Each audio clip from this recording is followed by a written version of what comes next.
अस्सलाम वालेकुम दोस्तों, मैं अंसारी, आप देख रहे हैं ट्यून्स अंसारी चैनल। दोस्तों आज रजब की 22 तारीख है और मैं मौजूद हूँ हज़रत ख्वाजा मोइनुद्दीन चिश्ती रहमतुल्लाह अलैह साहब की दरगाह शरीफ के अंदर। अभी हम यहाँ से झाले में जाएंगे, जो जहाँ से पूरे दरगाह शरीफ के अंदर पानी सप्लाई किया जाता है, उस झाले के अंदर हम जाएंगे जहाँ जिसको इमाम बारगाह भी कहते हैं, जहाँ पे ताजी शरीफ शराब किए जाते हैं। और वहाँ पे 22 तारीख की कुछ अहवाल साबिर भाई हमें बताने वाले हैं, जो हज़रत ख्वाजा मोइनुद्दीन चिश्ती रहमतुल्लाह साहब के खादिम साहब हैं। और आज के दिन तमाम मुसलमान अपने घरों में फातह दिलाते हैं, न्याज दिलाते हैं, खीर पूड़ी पे टिक्कियों पर न्याज दिलाते हैं। वही कुछ अहवाल उनके इमाम जाफ़र रज़ियल्लाहु अन्हु के हैं, जो हमें साबिर भाई बयान करने वाले हैं। तो चलते बिस्मिल्लाहिर्रहमानिर्रहीम। अस्सलामु अलैकुम दोस्तों, मैं सैयद साबिर अली चिश्ती दरबार ख्वाजा सरकार से उम्मीद करता हूँ अल्लाह ताला के फजलो करम से आप सब लोग खैरियत से होंगे। अल्लाह ताला हुज़ूर गरीब नवाज़ के सदक़ा तुफ़ैल आप सब लोगों की हिफाजत फरमाए, ज़मीनी आसमानी बलाओं से आपको महफूज रखे और तमाम बुरी बीमारियों से आपकी हिफाजत फरमाए। आप हमेशा हुज़ूर ख्वाजा ख़ाजगान हज़रत ख्वाजा मोइनुद्दीन हसन चिश्ती संजरी सुम्मुल अजमेरी हुज़ूर के दामन इस पाक के साये में रहें। दोस्तों आज 22 रजबुल मुरज्जब है और आज का जो दिन मखसूस है वो हज़रत इमाम जाफ़र सादिक अलैहिस्सलाम की नियाज़ का दिन है। और आज ही के दिन इमाम जाफ़र सादिक अलैहिस्सलाम की नियाज़ खीर और पूरी पर, कुंडों की नियाज़ भी बोलते हैं काफ़ी लोग, और इसमें खीर पूरी बनाई जाती है। और ये नियाज़ 22 रजबुल मुरज्जब को दिलाई जाती है, जो कि हज़रत इमाम जाफ़र सादिक अलैहिस्सलाम के नाम से है, उन्हीं के नाम से नियाज़ दिलाई जाती है। और तमाम मोमिनीन और तमाम मुसलमान जो अहले बैत से मोहब्बत और अक़ीदत रखते हैं, अहले बैत से चाहने वाले हैं, वो तमाम अपने अपने घरों में इस नियाज़ का एहतमाम करते हैं और बड़े अदब और एहतराम से इस नियाज़ को करते हैं अपने घरों में। तो इमाम जाफ़र सादिक अलैहिस्सलाम जो हैं वो आले रसूल हैं, औलाद अली हैं, जिगर गोशाए रसूल हैं। आप छठे 12 इमामों में से आप छठे इमाम हैं। और मुख्तसर इनकी सवाने मैं आपको बता रहा हूँ कि आपकी विलादत 83 हिजरी में लगभग 700 ईस्वी में हुई है। और आपकी जो शहादत है, आपका जो विसाल हुआ है वो 148 हिजरी और 765 ईस्वी में हुआ है। 65 साल आपकी हयात पाक थी और 65 साल में आपने इस्लाम की और दीन की काफ़ी खिदमत की और लोगों को इस्लाम का दर्स दिया। कुछ वाक़यात है, हज़रत इमाम जाफ़र सादिक अलैहिस्सलाम के वक्त में जो खलीफा था मंसूर जिसका नाम था, उसने एक शब अपने बेटों से कहा कि मैं ये चाहता हूँ कि हज़रत इमाम जाफ़र सादिक अलैहिस्सलाम को लेकर आओ और मैं उनको कत्ल कर दूँ। ये बात उनके ग़ुलामों ने और वज़ीरों ने भी सुनी और वज़ीर को ये हुक्म दिया कि जाओ जाकर इमाम जाफ़र सादिक अलैहिस्सलाम को लेकर आओ। तो वज़ीर ने कहा कि उनको दुनियादारी से कोई मतलब नहीं है, वो अल्लाह ताला की इबादत और रियाज़त करते हैं, आप क्यों उनका कत्ल करना चाहते हैं। तो जो मंसूर था, जो खलीफा था, उसने कहा कि मेरा हुक्म बजा लाना तुम्हारे लिए फ़र्ज़ है, जैसा मैं कहता हूँ वैसा करो। और वो वज़ीर पर गुस्सा हुआ तो वज़ीर मजबूरन हज़रत इमाम जाफ़र सादिक अलैहिस्सलाम को लेने के लिए पहुंचा सिपाहियों के साथ।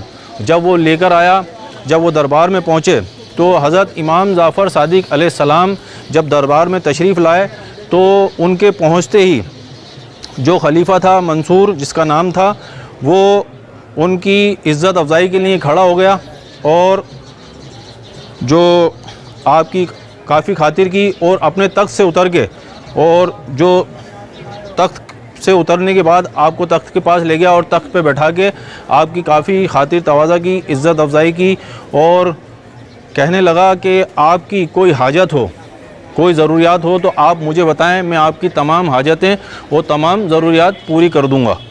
तो हज़रत इमाम जाफ़र सादिक अलैहिस्सलाम ने मंसूर से कहा कि मेरी सबसे बड़ी हाजत यही है कि तुम आज के बाद मुझे दरबार में कभी तलब मत करना, क्योंकि इससे मेरी इबादत और रियाज़त में खलल होता है। उसके बाद मंसूर जो खलीफा था उसने आपको काफ़ी इज़्ज़त से दरबार से रुखसत किया और उस पर उनके जाने के बाद एक लर्ज़ा पूरे जिस्म में एक लर्ज़ा तारी हुआ, लग्जिश होने लगी और वो उस पर गशी तारी हो गई। तो हज़रत इमाम जाफ़र सादिक अलैहिस्सलाम के जाने के बाद जो उसके ग़ुलाम थे और जो वज़ीर था, उन्होंने उससे दरियाफ़्त किया कि आप तो इनको कत्ल करना चाहते थे, फिर आपने ये ऐसे इनकी इज़्ज़त और इनकी इज़्ज़त अफ़ज़ाई की तख्त पे बिठाया, ऐसा क्यों किया? तो मंसूर ने फ़रमाया कि जब इमाम जाफ़र सादिक अलैहिस्सलाम दरबार में तशरीफ़ लाए तो उनके साथ एक बहुत बड़ा अज़दा था और वो अपनी ज़बान में मुझसे कहने लगा कि अगर तूने इनकी शान में गुस्ताखी की तो ज़रा सी भी गुस्ताखी की तो मैं तुझे तेरे तख्त समेत निगल जाऊंगा। तो उसी वजह से मुझ पे हैबत तारी हो गई और मैं कुछ कर ना सका और मैंने उनकी इतनी इज़्ज़त और तौक़ीर की और इसी वजह से मेरी ये हालत है। उसके बाद जो है वो 3 दिन तक जो खलीफा था मंसूर, वो 3 दिन तक बेहोशी की हालत में रहा। तो ये जो वाक़या है एक अज़दे का और इमाम जाफ़र सादिक अलैहिस्सलाम का जो वाक़या था और जो खलीफा था मंसूर, उसका वाक़या था, ये मैंने आपको बता दिया। और कुछ अक़वाल भी हैं हज़रत इमाम जाफ़र सादिक अलैहिस्सलाम के जो मैं आपको बताने वाला हूँ। हज़रत इमाम जाफ़र सादिक अलैहिस्सलाम ने इस्लाम के दर्स के साथ साथ लोगों को जो है साइंस का भी दर्स दिया है और लोगों को रूहानियत का भी दर्स दिया है। और आप जो थे हज़रत इमाम जाफ़र सादिक अलैहिस्सलाम, आप उस्ताद थे इमाम मालिक रहमतुल्लाह अलैह के, उनके भी आप उस्ताद थे और उनकी तालीम और तरबियत भी आप ही ने की है। तो एक जगह पे इमाम जाफ़र सादिक अलैहिस्सलाम फरमाते हैं कि किसी पहाड़ का इतना बोझ नहीं होता है जितना बोझ किसी बेकसूर पे तोहमत लगाने का होता है।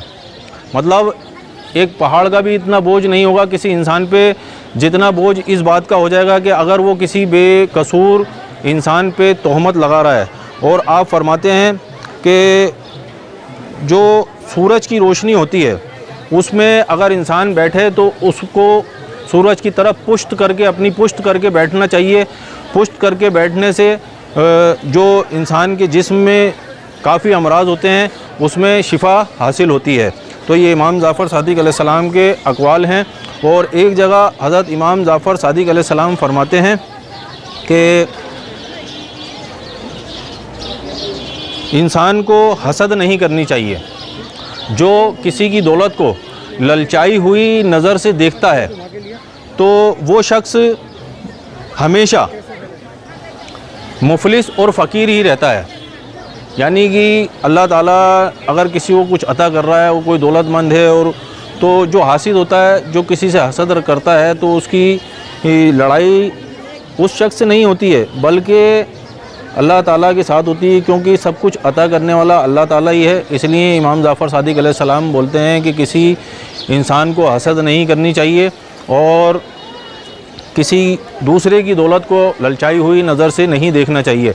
अगर आप ऐसा करते हैं, अगर या कोई भी शख्स ऐसा करता है, तो वो ताउम्र मुफलिसी में मुब्तला रहता है और फ़कीर ही रहता है, उसको कुछ हासिल नहीं होता है। और एक जगह हज़रत इमाम जाफ़र सादिक अलैहिस्सलाम फरमाते हैं कि अहले बैत की मार्फत के बग़ैर किसी बंदे का कोई अमल कबूल नहीं होगा। तो ये है, जब तक आप कोई भी अमल कर रहे हैं, दीन का कोई भी काम कर रहे हैं, बिना अहले बैत की मोहब्बत के वो मुकम्मल नहीं है और कबूल नहीं होता अल्लाह ताला की बारगाह में।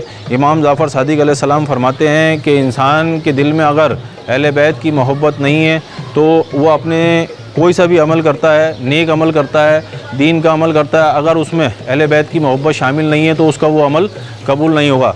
तो ये कुछ अक़वाल हैं, अभी मैंने आपको बयान कर दिए हैं। और मैं यही दुआ करता हूँ अल्लाह ताला से कि अल्लाह ताला तमाम मोमिनों के दिल में, तमाम मुसलमानों के दिल में अहले बैत की मोहब्बत बरकरार रखे, कायम और दायम रखे, और ताकि उनकी दुनिया भी कामयाब हो और आखिरत भी कामयाब हो। क्योंकि कामयाबी, जैसा कि हज़रत इमाम जाफ़र सादिक अलैहिस्सलाम ने फरमाया है कि कोई अमल कबूल नहीं होगा, तो वो दुनियावी अमल भी अगर कोई कर रहा है, नेक काम कर रहा है दुनिया में और अपने दीन के काम भी कर रहा है, और जब तक उसके दिल में अहले बैत की मोहब्बत नहीं है तो वो सब काम बेकार हैं, वो कबूल नहीं होंगे अल्लाह ताला की बारगाह में। और अभी हम इमाम बारगाह में यहाँ पे जो झालरा है और यहीं पे आप इधर देख रहे हैं, यहीं पे जो मुहर्रम शरीफ में ताज़िया बनता है, यहीं पे शराब किया जाता है, यहाँ पे अलम लगाया जाता है। ये दरगाह शरीफ में झालरा है और इस तरफ आप देख सकते हैं झालरे के अंदर ही हम मौजूद हैं। तो इंशाल्लाह अभी हम यहीं से दुआ करेंगे और सबके लिए। तो आइए दुआ करते हैं। आऊज़ु बिल्लाहि मिनश शैतानिर रजीम, बिस्मिल्लाहिर रहमानिर रहीम। अल्लाह तेरे प्यारे हबीब के सदक़े में, पंजतन पाक के सदक़े में, मौला हुसैन के सदक़े में, इमाम जाफ़र सादिक़ अलैहिस्सलाम के सदक़ा तुफ़ैल में, तमाम मोमिनीन के दिल में, तमाम मुसलमानों के दिल में अहले बैत की मोहब्बत को कायम और दायम रख।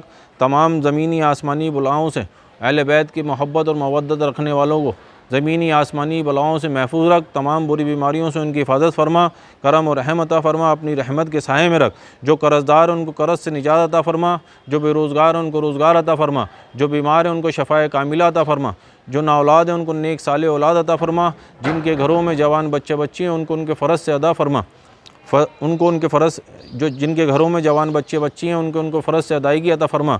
हमारी दुआओं को कबूल और मकबूल अता फरमा।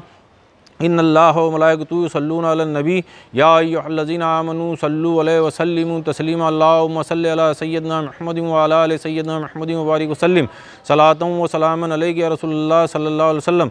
सुब्हान रब्बिका रब्बिल इज़्ज़ति अम्मा यसिफून व सलामुन अलल मुरसलीन वल्हम्दुलिल्लाहि रब्बिल आलमीन बिहक़्क़ि ला इलाहा इल्लल्लाह।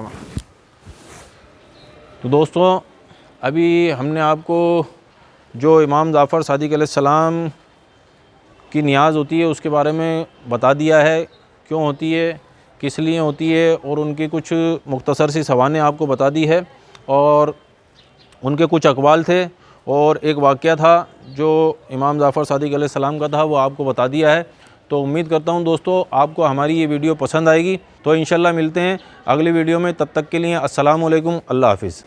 तो उम्मीद करता हूँ दोस्तों वीडियो पसंद आएगी। वीडियो पसंद आए तो लाइक कर दे, कमेंट कर दो और शेयर कर दे। अगर आप हमारे चैनल में नए हैं तो चैनल को सब्सक्राइब कर दे, साथ ही साथ बेल आइकन को जरूर दबा दें, जिससे हमारे आने वाली वीडियो की जानकारी आप तक सबसे पहले पहुँच सके। तो आज के लिए इतना ही, मिलते हैं नेक्स्ट टॉपिक पर नए वीडियो के साथ। जब तक के लिए अल्लाह हाफ़िज़, बाय बाय।